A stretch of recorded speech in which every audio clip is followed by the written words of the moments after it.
हंस और उल्लू की दोस्ती का रहस्य। जंगल में एक छोटी सी झील के किनारे दो खास दोस्त रहते थे। एक सफेद हंस जिसका नाम था चमचम और एक समझदार उल्लू जिसका नाम था गबरू। चमचम अपनी खूबसूरत पंखों की सफेदी के लिए मशहूर था और गबरू अपनी रात की तेज नज़र और समझदारी के लिए जाना जाता था। दोनों में गहरी दोस्ती थी, लेकिन एक परेशानी थी। दिन में चमचम अकेला रहता और रात में गबरू। चमचम ने एक दिन गबरू से कहा, काश हम ज्यादा वक्त साथ बिता सकते। तुम्हारी समझदारी मुझे बहुत पसंद है और तुम्हारे साथ समय बिताना मुझे अच्छा लगता है।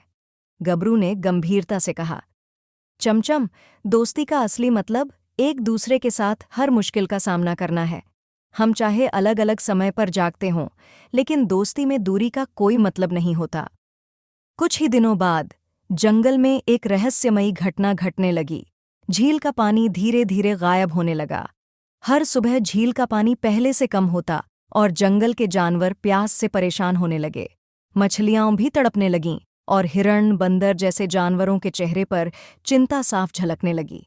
जंगल के राजा शेर ने जानवरों को बुलाकर कहा, ये किसी की शरारत है या कोई संकट आने वाला है। हमें इसका कारण पता लगाना होगा। सभी जानवर घबराए हुए थे, पर किसी को समझ नहीं आ रहा था कि ये रहस्य क्या है।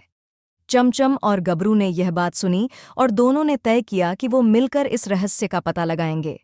गबरू ने कहा, मुझे शक है कि ये रात में कुछ होता है। रात में ही पानी कम होता है और सुबह तक आधा झील सूख चुकी होती है।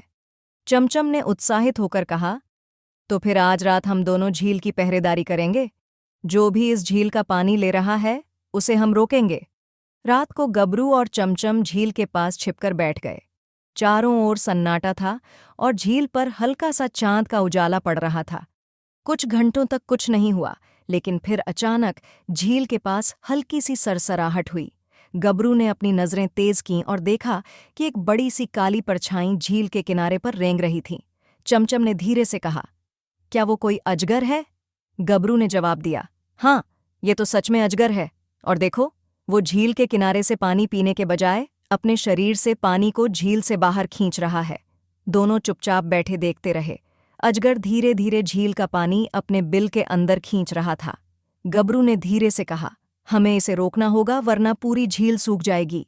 गबरू ने एक तरकीब सोची और चमचम से कहा कि हम अगर इसको डराने के लिए शोर मचाएंगे तो वो घबरा जाएगा और यहाँ से भाग जाएगा।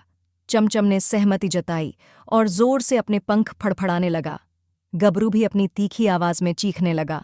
अंधेरे में अचानक हुई इस जोरदार आवाज से अजगर घबरा गया और तेजी से अपने बिल की तरफ भाग गया। दोनों दोस्तों ने राहत की सांस ली और एक दूसरे को खुशी से देखा। अगली सुबह यह बात दोनों सभी जानवरों को बताने के लिए पहुंचे कि किस तरह उन्होंने अजगर को झील का पानी खींचने से रोका। मगर उनकी बातों को सुनकर शेर कुछ असमंजस में पड़ गया। उसने कहा, लेकिन आज तो झील का पानी पहले से भी ज्यादा कम है। आखिर कौन है जो इतनी चालाकी से हमें धोखा दे रहा है? अब तो चमचम और गबरू भी उलझन में पड़ गए। अगर अजगर नहीं तो फिर कौन था जो पानी ले जा रहा था? क्या ये किसी और बड़ी ताकत का काम था? उस रात चमचम और गबरू ने फिर से झील की पहरेदारी की, लेकिन इस बार वे पूरी तरह सतर्क थे। आधी रात के समय झील के पास अचानक फिर हलचल हुई, पर इस बार वो अजगर नहीं था। झील में एक चमकीला सफेद सा कुछ तैरता दिखा। चमचम ने धीरे से गबरू से कहा, ये क्या है? ये तो पानी में ही समा रहा है। गबरू ने भी ध्यान से देखा और धीरे से कहा, ये तो एक विशाल दैवी मछली है। ये इतनी बड़ी है कि झील का आधा पानी ये अपने शरीर में समेट लेती है। दोनों ने देखा कि मछली धीरे धीरे झील से पानी खींच रही है और गहराई में छिप रही है। दोनों चौंके और समझ गए कि ये कोई साधारण मछली नहीं, बल्कि शायद कोई दैवी शक्ति है जो जंगल का संतुलन बिगाड़ रही है। चमचम ने एक विचार सोचा। उसने गबरू से कहा, हम इसे अपनी दोस्ती से मात देंगे। मुझे एक योजना सूझी है। चमचम ने मछली से बात की और उससे कहा, तुम्हें अगर पानी चाहिए तो मैं तुम्हारे लिए जंगल के अन्य हिस्सों से और पानी लाकर दूंगा, पर कृपया झील का पानी मत ले जाओ। ये पूरे जंगल के लिए जरूरी है। मछली ने सोचा और बोली, अगर तुम वाकई इतना पानी ला सको तो मैं झील का पानी नहीं छूऊंगी।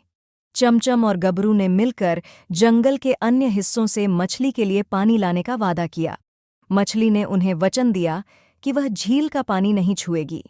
अगली सुबह जंगल के जानवरों ने देखा कि झील का पानी फिर से भरने लगा है। सभी ने चमचम और गबरू की बुद्धिमानी और दोस्ती की तारीफ की। शेर ने भी उनकी बहादुरी की प्रशंसा की और उनकी दोस्ती की मिसाल पूरे जंगल में दी।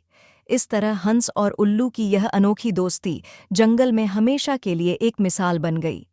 बच्चों, इस कहानी से हमें यह सीखने को मिलता है कि सच्ची दोस्ती और समझदारी से बड़े रहस्यों और मुश्किलों को भी हल किया जा सकता है।